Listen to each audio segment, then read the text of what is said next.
నా జీవితం ఎంతో మధురంగా మారుతుంది అన్న నమ్మకాన్ని కల్పించావు.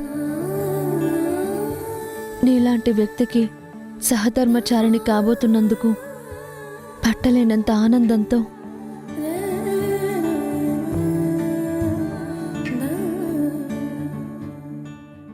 ఈ ప్రపంచాన్ని గెలిచాను అన్న సంతోషంతో నీ ముందు నిలబడ్డాను. నా కోసం నువ్వు ఉన్నావన్న క్షణం ఎప్పటికీ నాకొక మధుర క్షణంగానే మిగిలిపోతుంది.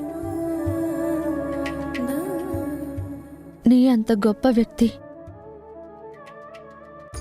మీ కుటుంబం అంత గొప్ప కుటుంబంలోకి నన్ను ఆహ్వానిస్తున్నారని తెలిసినప్పుడు నా జీవితంలో ఇంత గొప్ప రాతని రాశావా అని నా కృష్ణుడికి థ్యాంక్స్ చెప్పుకున్నాను. నేను ఆరాధించే కృష్ణుడి పేరే నేను అభిమానించే నీకు ఉండటం నా అదృష్టంగా భావించాను.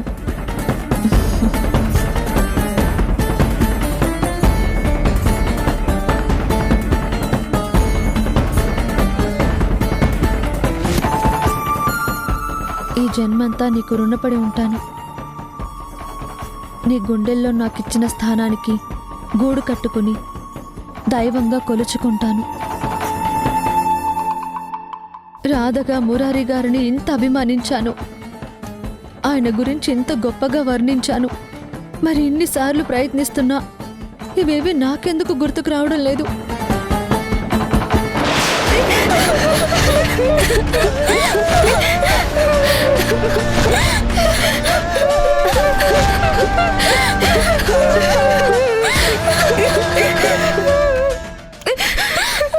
ఎవర్రా మీరు? అసలు మమ్మల్ని ఎందుకు ఎత్తుకొచ్చారు?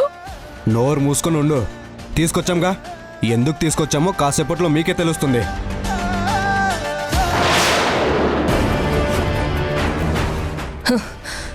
నమస్తే మేడం. ఎంత పని చేశారా? అయినా సరే చేసేశారు కదా. ఇంక భయపడినా ముందుకు వెళ్ళడమే తప్ప వెనక్కి పంపించలేం కదా. నువ్వా మమ్మల్ని కిడ్నాప్ చేయించింది? అవును, నేనే. వచ్చే జీతం సరిపోవడం లేదు, ఖర్చులు పెరిగిపోతున్నాయి. అనాథాశ్రమంలో పనిచేస్తే నేను కూడా ఒక అనాథగా బతకాలని రూలేమీ లేదు కదా. అందుకే డబ్బులు ఎలా సంపాదించాలా అని ఆలోచించాను. ఇలాంటి గొప్ప అవకాశం వచ్చింది. అయినా నువ్వు అనాథవేగా, నీకేదో అవుతుందని ఏడ్చేవాళ్ళెవరూ లేరుగా. సిగ్గులేదు అలా మాట్లాడడానికి? మమ్మల్ని ఎత్తుకొచ్చింది చాలక మాతోనే ఇలా మాట్లాడుతున్నావు? అసలు ఏం చేయాలని తీసుకొచ్చావు?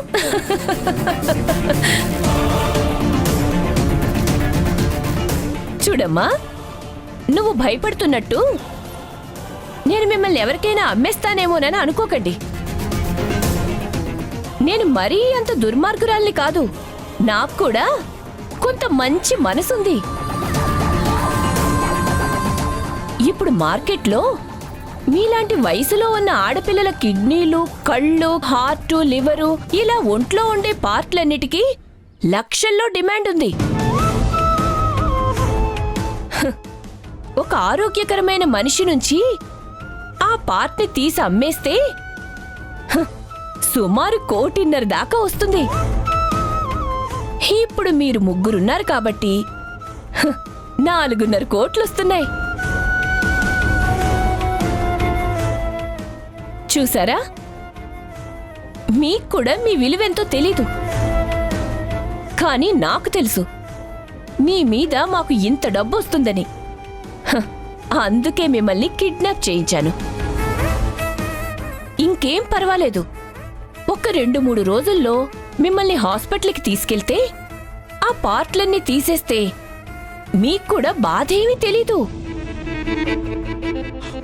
తరువాత మీరు ఏమైపోయారో ప్రపంచానికే తెలీదు. మేడం, తీసుకొచ్చిన దగ్గర నుండి వీళ్ళు గట్టిగా అరుస్తున్నారు. అరుస్తారా? ఎత్తుకొస్తే భయపడి అరవకుండా ఎందుకుంటారు? కానీ వాళ్ళకి శుభ్రంగా మంచి భోజనం పెట్టండి, కడుపు నిండా తినేలా చేయండి, కంటి నిండా నిద్రపోనివ్వండి. ఆరోగ్యంగా ఉండాలి కదా. మనకి అంత డబ్బిచ్చే మనుషులు వీళ్ళు. జాగ్రత్తగా చూసుకోవాల్సిన బాధ్యత మనదే. నువ్వు అమ్మవారే పల్లె ఆడపిల్లని ఎత్తుకొచ్చావు. మమ్మల్ని కాపాడడానికి మా మురారి అన్నయ్య వస్తాడు. తనకి విషయం తెలిసిందంటే నువ్వు తప్పించుకోలేవు, మమ్మల్ని ఏమీ చేయలేవు. మా అన్నయ్య మమ్మల్ని రక్షిస్తాడనే నమ్మకం మాకుంది. అలాగే నీ బుద్ధి మొత్తం బయట పెట్టి నీకు తగిన శిక్ష పడేలాగా మా అన్నయ్య చేస్తాడు. చూసారా వీళ్ళ ధైర్యం? మురారి అంటే అంత ధైర్యరా?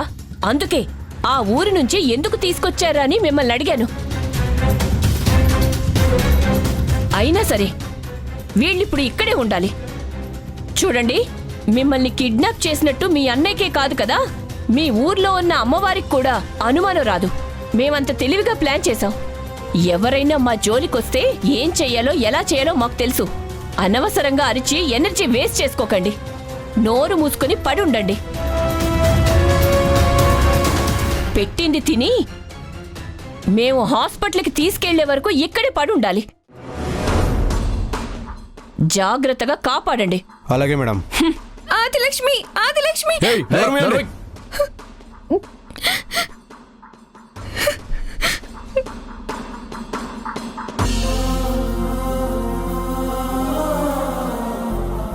దేవుడా, ఆదిలక్ష్మికి మంచి బుద్ధిచ్చుంటే బాగుండేది.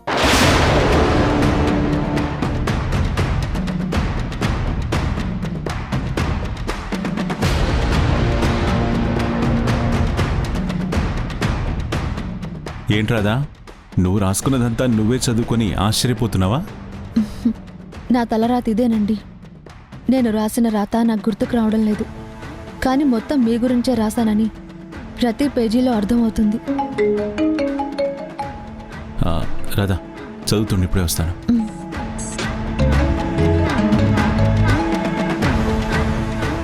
బావా, ఇక్కడే ఉన్నాం. ఇంకాసేపట్లో బయలుదేరదాం అనుకుంటున్నాం. మురారి, నీకు విషయం చెప్పాలని ఫోన్ చేశాను. ఏంటి బావా, అమ్మకేమైనా ఒంట్లో బాలేదా? అది కాదు, నువ్వు చదివిస్తున్నావు కదా జాహ్నవి, గీత,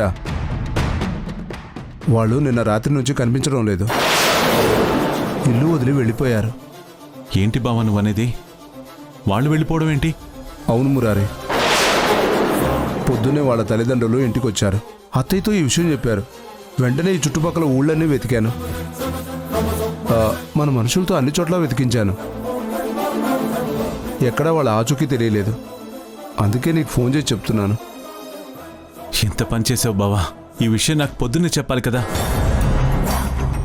ఈ పాటికి నేను బయలుదేరి వచ్చుండేవాణ్ణి. ఇంతసేపు అనవసరంగా ఆలస్యం చేశారు. వాళ్ళని ధైర్యంగా ఉండమను. పిల్లలు ఎక్కడున్నా వెతికి తీసుకొచ్చే బాధ్యత నాది. ఇప్పుడే బయలుదేరుతాను. ఉంటాను. అలాగే.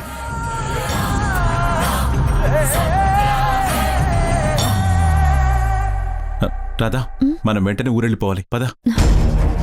ఏంటి బాబు, ఏమైంది? ఏం లేదండి, ఊర్లో చిన్న సమస్య వచ్చింది. సత్య, వెళదాం పద. వస్తామమ్మా. మంచిదమ్మా, దేవుళ్లాంటి మనిషితో ఉన్నావు. నీ జీవితానికి ఏ లోటు ఉండదు.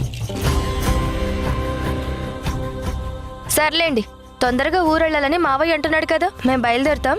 ఆ, వెళ్ళొస్తామండి. మంచిది. అలాగే బాబు. బాయ్.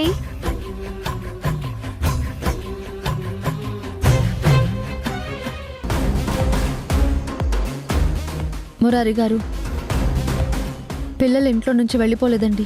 వాళ్ళు కిడ్నాప్ అయ్యారు.